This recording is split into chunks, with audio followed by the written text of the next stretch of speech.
Okay, we're going to move on to volume fader automation. We've talked a little bit about clip gain. Just to review that, if you didn't see that video, I can just drag the little fader there and change the volume of the clip, which I actually recommend. I think it's a great first pass of a way to adjust the volume. In the mix window, though, we could change the relative balance here, right? And notice how I can play that back again, and my fader movements will stick there.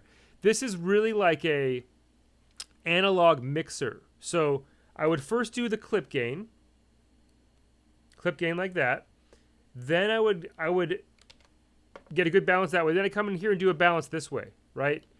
And then if you wanted to what's called automate, if you wanted to change the volume level, say like even do a fade in, or let's say you had a verse where you wanted the drum beat to be quieter or louder than the chorus, for example, then you need a little bit of automation. You need to be able to program in the volume changes over time. So one really important principle is that before we even get into automation, what are called automation breakpoints, let me change this view to medium view. So I held on option there and clicked on this little ruler, and I can go to small or medium. I want to see the entire word waveform. That's where we change it to volume, right? So we can see this volume graph here, which is measured in decibels.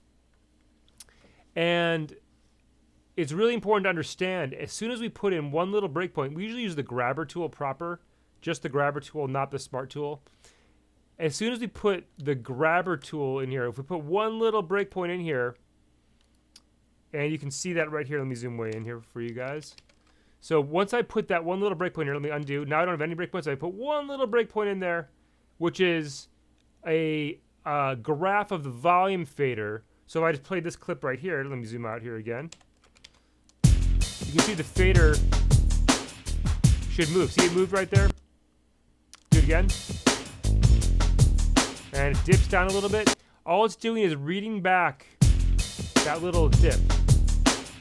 So what's important to realize is once we put just one point in there, and let's say I want the volume to be down here, I manually put it down here and let go and hit play.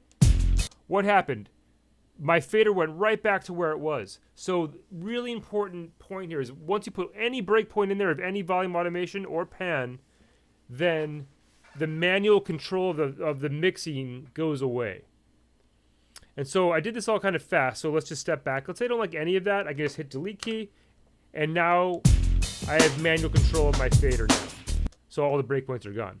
So how did I get there again? This little area right here says waveform. I go to volume, and that's where we program in all the volume automation, it's called. So we're dealing with decibels here. So when we click and put in a breakpoint, and I click and hold there, let me zoom in here a little bit. If I click and hold there, it gives me a little bit of feedback of the decibels. So in general, you never want to go beyond 0. I don't want to say never, but usually with sampled, you don't want to go much beyond 0 because then you'll be overloading the signal. And I'm a little bit quieter than usual just because of the video screen capture software here. So that's a breakpoint, these little dots there, that is the graph of that the volume fader should follow, right? And we're in the world of decibels here. Look at the lecture notes for more about that, but it's just a unit of measurement for the volume level. 0 actually is what's called unity gain. So if this is at 0, let's zoom in here one more time. If this is at 0, let's put this one at 0. Let's put this one at 0. It's going to get quite loud here with my setup. And if I hold on command, I forgot this, but it goes to a finer increment. Command or control. There we go to 0. So 0 means that this fader is at 0 right there, which means unity gain. It means we're letting the full signal through. That means unity gain. So our tools here in volume automation and pan automation and other types of automation are recontextualized. So we know how these tools work, like the trimmer, selector, and grabber work with audio clips. But now, here, I like the grabber probably the most. I can create breakpoints. Let's zoom in here a little bit. So I can create breakpoints by just clicking anywhere pretty much. And I can move them. I can delete them. Option click will delete the breakpoints. And it's really just a graph of the volume. That's all it really is. And if I don't like any of that, I could probably go up to the selector tool and I could just select all this and I'm just editing volume because it says volume here. I delete it and everything's gone and I'm starting over and I have manual control of my mixing, my mix window. On this particular track, if I highlight this bass track here, see how it's highlighted here in my mix window? And Command equal goes between the two. So I highlight this track, you can see which track I'm dealing with. I do that a lot. Highlight the track here, nameplate, so you can see which track you're doing or editing. And now I have manual control of my mixing, my mixer, my volume fader here. As soon as I put one breakpoint here, I lose control of that. So we saw how we put in breakpoints with the grabber. We can put them in, move them around, and option click to delete them. And if I don't like any of them, I would select them and delete them.